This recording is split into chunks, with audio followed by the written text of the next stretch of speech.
Welcome to the Windows Computer and Technology channel, and one of the things that can be tried, because I have a question about someone on Windows 10, and this is also available on Windows 11, by the way. But we'll focus here on the Windows 10 one.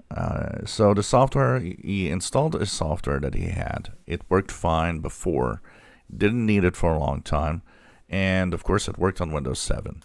But now he's on Windows 10, been there for a long time, did not have any need for that software to run.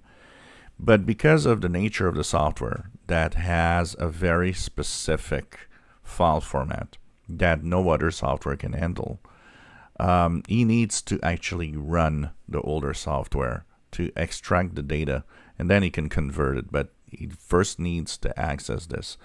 Now, he says that the software installed properly in Windows 10, but when he runs it, it doesn't run. It gives error messages, or sometimes it does weird things. And this, of course, can happen. Old software runs with, old operating systems and have their own way of tweaking the system or getting the authorizations also for it.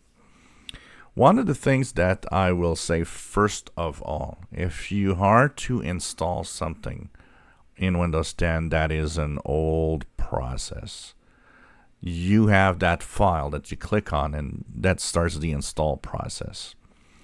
That file that you click on to install the software, whatever it is, whatever folder you have it in, look at it, and if it really needs to have a specific install, before clicking on it, what you could do is right click and run as administrator the install. Now why? Because when in the old days, software had control of pretty much anything in Windows.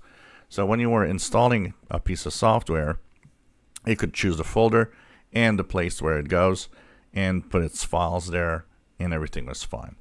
One of the biggest problems with those old ways of working is that to make Windows more secure, Windows 8, Windows 10, Windows 11 have actually blocked parts of the core from actually being accessed by anything.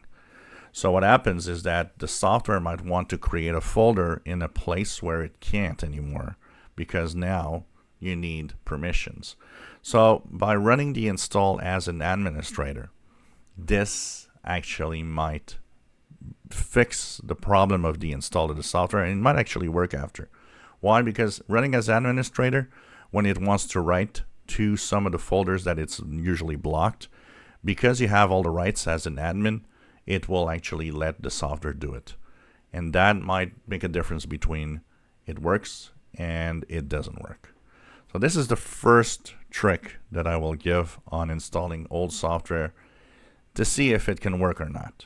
So simply right-click the install program, right-click on it, and run it as administrator, and see what happens, and see if it works well after.